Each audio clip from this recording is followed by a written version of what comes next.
Magandang araw mga kaibigan. Isang kwentong pag-ibig ang muli kong ibabahagi sa inyo na tiyak nakapupulutan ng aral at magpapaantig sa inyong mga puso. Pero kung bago ka pa lamang ay pakilike po ng ating video. Pakiclick ng subscribe button, gayon din ng bell icon para lagi kang updated sa mga susunod ko pang upload.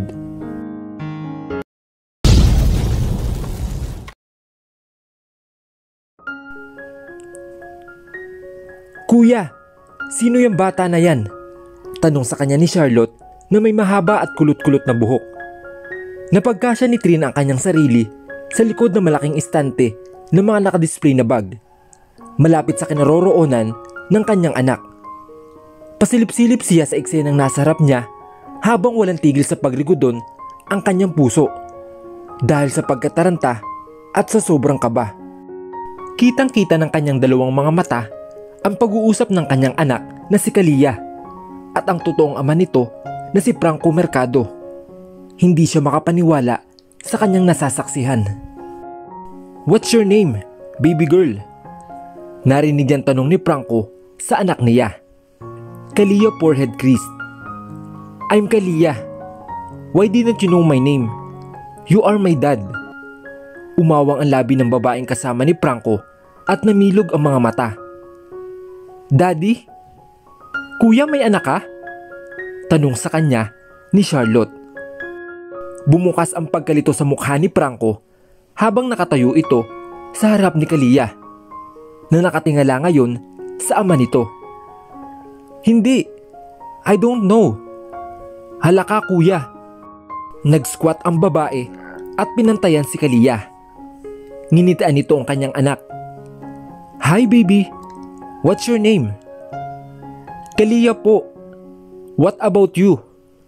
"We have the same eyes just like daddy." Ngisi nito sa babae. "Oh my God! Oo nga. Halaka kuya." Pananakot nito sa kapatid na tila nataod sa kinatatayuan at hindi malaman ang gagawin. "Where's your mom, baby Kalia?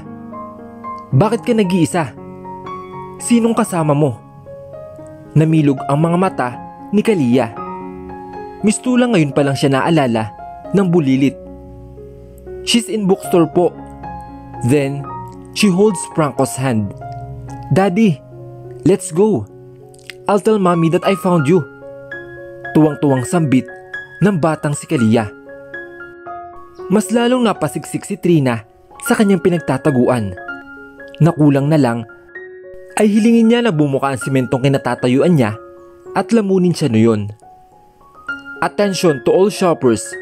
We have a missing 3 years old little girl. She's wearing all pink clothes and last seen at the National Bookstore at 2nd floor. Please bring her to Public Information Office at the 1st floor near at the exit. Her mother is waiting for her. Thank you."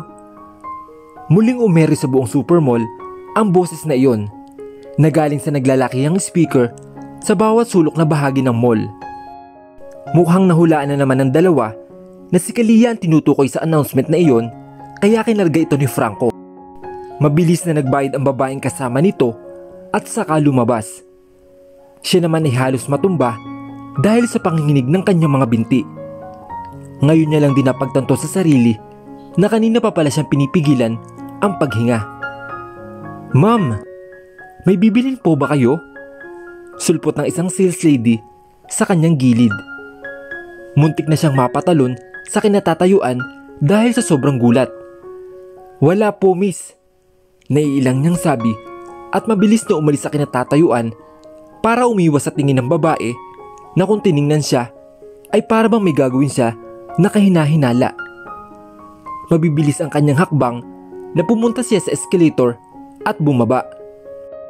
Saka palang nag-sink in sa utak niya na kailangan niyang kunin ang kanyang anak na si Kalia.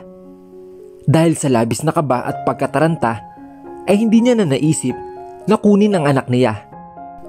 Palakas ng palakas ang pagkabog ng kanyang dibdib habang papalapit siya sa Public Information Office. Handa na ba siya na malaman ni Franco na anak nito si Kalia?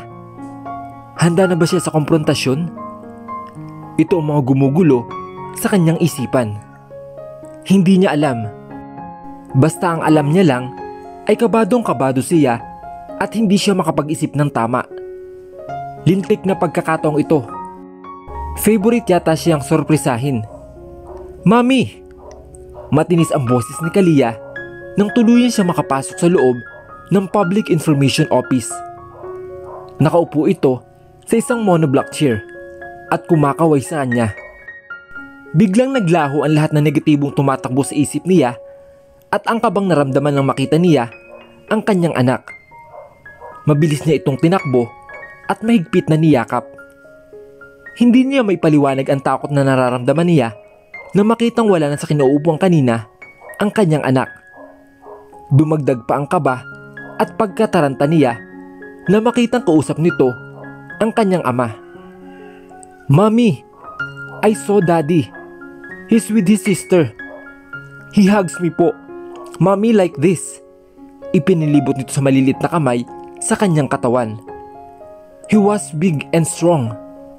He carried me with his one arm only." Unti-unting napawi ang ngiti nito nang tumingala sa kanya. "But he left with a beautiful girl." With that, agad niyang nilibot ang tingin sa paligid para hanapin ang lalaki na si Franco Mercado.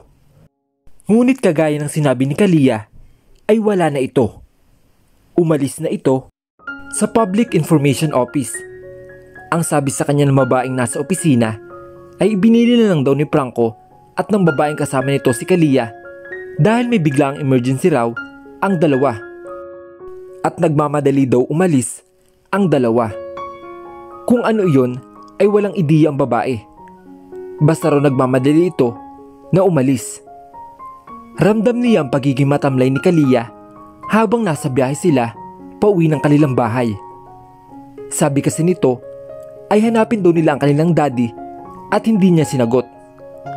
Masyadong komplikado ang lahat. Hindi pa siya handa sa komprontasyon na mangyayari o kahit pa malaman ni Franco ang tungkol sa anak nila. Sa totoo lang, wala naman siya talaga dapat ikatakot o ikahiya.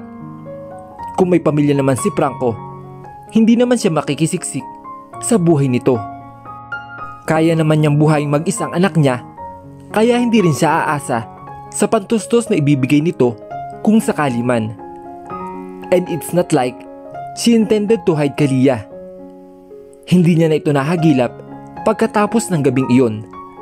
At higit sa lahat, isang gabi lang naman ang usapan sa pagitan nilang dalawa. Kung gugustuhin man itong makilala si Kalia, she will let her. Subalit hindi ito pwedeng kunin ng anak niya sa kanya ng basta-basta.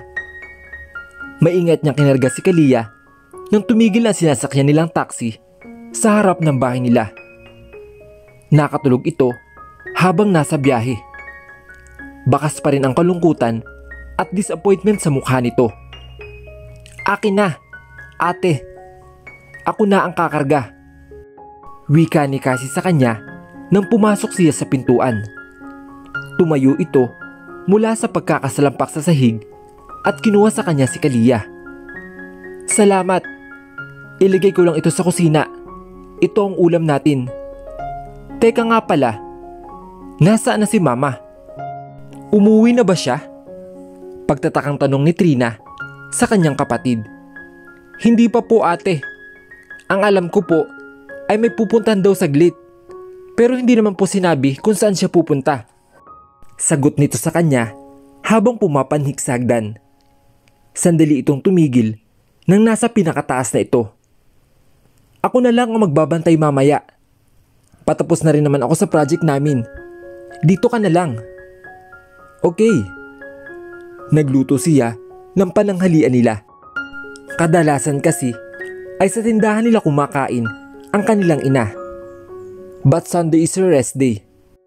Kapag matigas ang ulo nito at gusto magtrabaho sa tindahan, kahit linggo ipinapasa na niya talaga kay Cassie ang tindahan nila na inirereklamo sa kanya ng kanyang mama. Sabi nito ay sayang daw ang kita. Kaya naman ay pinapalitan niya ito o kaya ni Cassie sa tindahan. Ewan ba niya? Para kasing hanggang ngayon ay sinisisi pa rin ito ang nangyari sa kanya.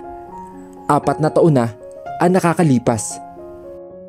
Ate Trina, ni-forward na sa akin ni program director natin ang result galing sa Philippine Airlines.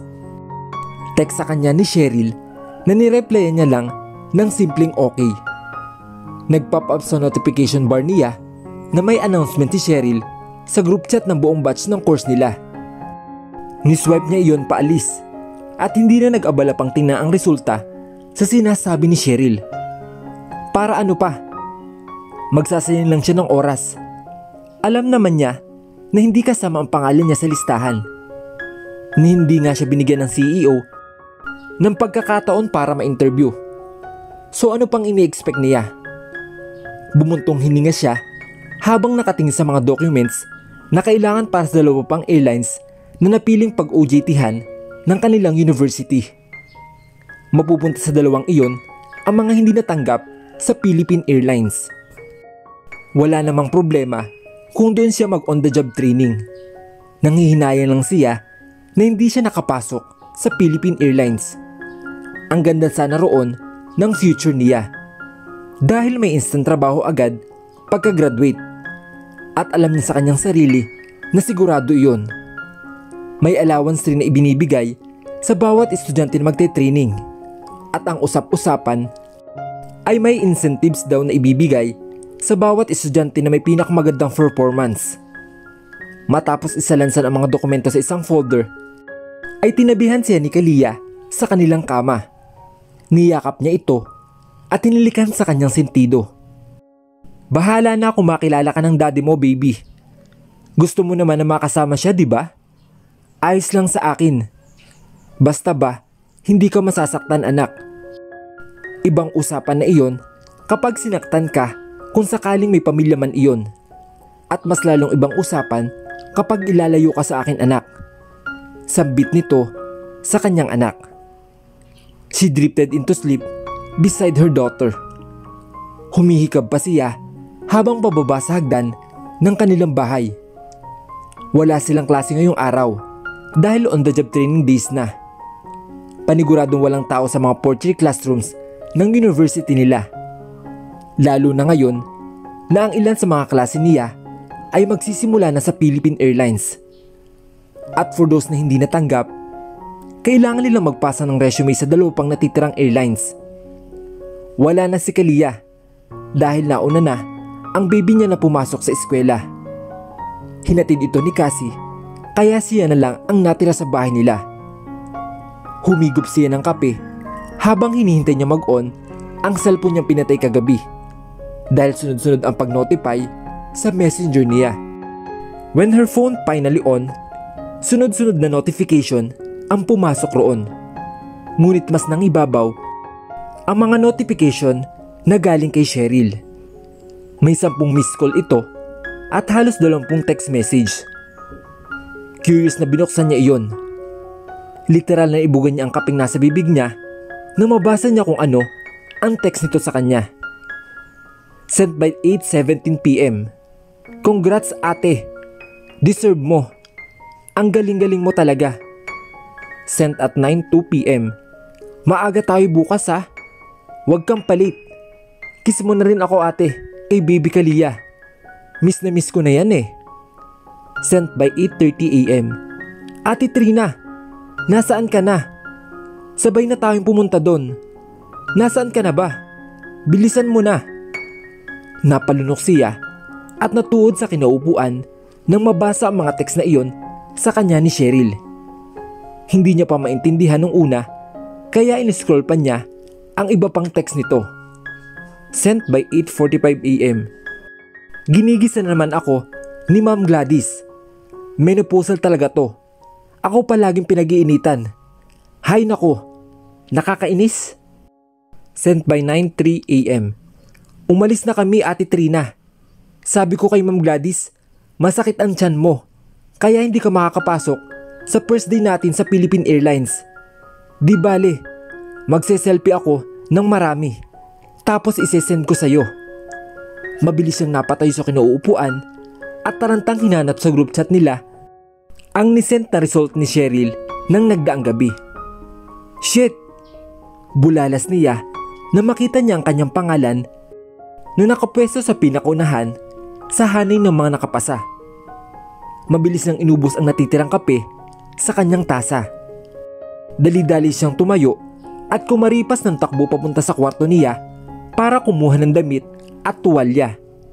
Nagkanda mali-mali pa siya sa nakuhan uniform sa tensyon at kakamadali. Mag-aalas 10:30 na ng umaga at late na siya sa unang araw niya sa Philippine Airlines. Ito ang unang araw niya at ayaw niya magkaroon agad ng absent. Di bale, pupuslit na lang siya sa building na iyon at hihingi siya ng backup kay Cheryl. It was her fastest 5 minute shower and taking her clothes on. Basta na rin lang siya dumampot ng high heels sa kanilang syurak at halos maganda tali-talisod pa siya nang tumakbo siya palabas ng bahay nila. Parang tanga naman ang sekretary na to. Panay ang balik sa lugar namin para itanong lang kung may dumating pa bang ibang intern. Mabilis siya nagtipa ng reply kay Cheryl na nagsasabing papasok siya at papatosin niya ang idinilhan nito sa professor nila at backupan siya nito. At nang tumigil ang jeep na sinasakyan niya sa harap ng palikong daan patungong airlines ay agad siyang bumaba. Nawala na sa isip niya na nakatakong siya ngayon dahil ang bilis niyang tumakbo. "Ikaw pala, ma'am," bati sa kanya ng isang lady guard nang sa wakas ay narating niya na rin ang malaking gate ng compound. "Ate," hingal niya at itinaas ang student ID. "Intern po, nahuli lang." "Pasok ka na, ma'am. Kanina ka pa pong intinimbre sa akin ni Sir Leo." "Ho?" Napatanga siya at gustong magtanong kung sino si Leo. Nagtataka lang kasi siya dahil ang alam niya ay mahigpit ang security sa lugar na iyon. Marami ring CCTV camera sa paligid at may mga gwardya sa di kalayuan maliban pa sa 3 security guard na nasa gate. Gayunpaman, mas pinili na lang niyang ignorahin ang sinabi ng babae. Baka gumawa ng paraan ang maasahan na presidente ng block nila. Ang mga taong halos hindi mapuknat ang tingin sa ginagawa ang unang sumalubong sa kanya na makapasok siya sa mismong building. Iilan lang ang tumingin sa gawi niya. Nagtataka kung saang baul ba siya kumuha ng lakas na loob na pumasok ng ganong oras. Kay bago-bago pa lang niya at intern pa lang ng kumpanya. "Yes?" Nakangiting tanong ng babae sa kanya sa reception area. "Hi, I am one of the intern. Itatanong ko lang po kung nasaan na ang mga kasama ko." Itinuro siya nito sa second floor ng building. Nakita niya si Cheryl na kinakawayan siya mula sa isang pinto. Nahihiya siyang yumuko na nagsilungunan ang mga ka-blockmates niya sa kaniya. Mabuti na lang at orientation pa lang kung ano ang mga gagawin nila at kung saan sila nakatoka. Sasama na rin kasi sila sa isang local flights. Ilang beses niyang nakita na nagpapabalik-balik ang sekretary ni CEO Franco Mercado. Wala naman itong sinasabi. Basta sumilip lang sa kanila habang may kausap sa cellphone nito o kaya naman ay nagte-text at aalis na. May schedule na siya ng flight niya nang pauwiin sila ni Miss Jane na siyang nag-orient sa kanila. Isa ito sa mga senior flight attendant ng Philippine Airlines. Mabait ang babae at palangiti. Magaling ding magbigay ng instruction. Hindi sila nahirapang intindihin kung ano ang mga dapat nilang gawin bukas kapag nasa actual field na sila. "Ate Trina, sabay ka na ba sa amin o magko-commute ka?" Tanong ni Cheryl sa kanya habang naglalakad sila palabas ng building. "Magko-commute na lang ako. Di ba, uwi ka sa bahay niyo? Kung pwede nga lang na hindi ako uuwi doon." Irap nito at humalokip-kip. "Umuwi ka na doon. Tapos kapag umiyak ka, balik ka sa apartment mo.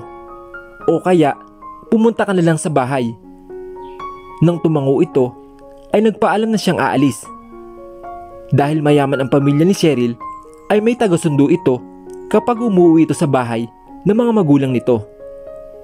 Bahagyan niyang pinakiramdaman ang kanyang suot na high heel shoes habang naglalakad sa simentadong espasyo ng compound patungo sa main gate ng building. Sa kakamadali kanina niya ay mali ang nadampot niya. Luma na ang sapatos na nakuha niya. Nung 1 taon pa yata nang huling ginamit niya iyon at pudpud na ang takong. Ay! Napatali siya at literal na napatalon nang biglang na lang may bumisina sa tabi niya. Nasapon niya ang kanyang dibdib sa kanyang pagkagulat at tiningnan ang sasakyan na nasa harap niya.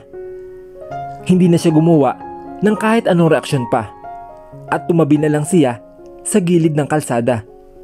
Baka kung sino pa ito, mahirap na. Hinintay niyang umusad ang sasakyan, subalit na natili lamang iyon sa pwesto nito.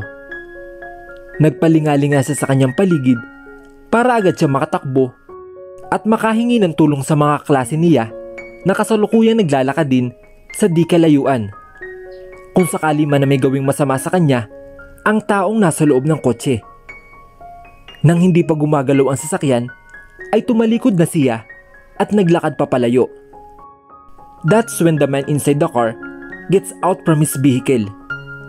Natigilan siya nang masalubong niya ang mata ng taong iyon. His deep brown eyes look at her and she couldn't help but to felt awkward all of a sudden. Hindi niya alam kung saan ba siya na-awkwardan. Sa titig ba nitong tagusan o sa katotohanan na may isang gabing naalala siya. 4 na taon na ang nakakalipas. She pins her hand before walking towards Franco. Tumayo siya sa harapan nito at binigyan ng maliit na ngiti. Thank you for giving me a chance to work in here, Sir Franco. Wika niya at bahagya pang yumuko. Kung siya lang ang masusunod, ay kanina pa siyang umalis dahil sa pagkailang niya. Subalit, naalala niyang tinanggap siya nito sa kabila ng kanyang nakaraan na hindi naman lihim sa lalaki. Binabawi niya ang mga murang natanggap nito sa isipan niya. How's your first day? Buong buo ang boses nito nagtanong. Nakakaintimida. Okay lang naman po, sir. We will. I told you to cut the po. It would made me distress. Who cares? Sa pangalawang pagkakataon ay pinutol na naman ito ang sinasabi niya. You should only care on what I am saying, Miss Trina Rivera. Pero po, I'm your boss. I don't want to hear you saying po or opo when you are talking to me. Hindi niya alam kung ano ang trip nito sa kanyang buhay. Kaya tumango na lang siya bilang paggalang dito. Sigurado naman siya na hindi sila palagi magkikita nito. With her flights on the following days, hindi niya na ito makikita. Sige, aniya kahit na-awkwardan siya. Uuwi na ako. Thank you ulit, sir. Hindi ito sumagot sa kanya, bagkus sa itintigan lang siya. Nang mapagtanto niyang wala itong sasabihin, ay muli niya itong binigyan ng maliit na ngiti at humakbang para sana lampasan ito. Ay! Bulalas niya nang bigla na lang bumigay ang takong ng kanyang sapatos. Maliksing napakapit ang kanyang kamay sa necktie na suot ni Franco. Dahil sa pagkabigla, ay hindi na paghandaan ni Franco ang kanyang ginawa. Nasama ito, papabagsak sa kanya. Mabuti na lamang at mabilis ang reflexes nito at kaagad na napakapit sa pintuan ng kotse. Mistula lang siyang unggoy na naglambitin sa necktie nito para hindi tuloy maplakda ang kanyang mukha sa sahig. He slightly bending while she was gripping her necktie, almost dragging him to the floor. Tarantang binitawan niya ang necktie nito at namimilog ang mga matang umayos ng tayo sa harap ng lalaki. Sorry po, sir. Hindi ko po sinasadya. Mabilis siyang ilang beses na yumuko rito. Next time, you should be careful. Opo, sir.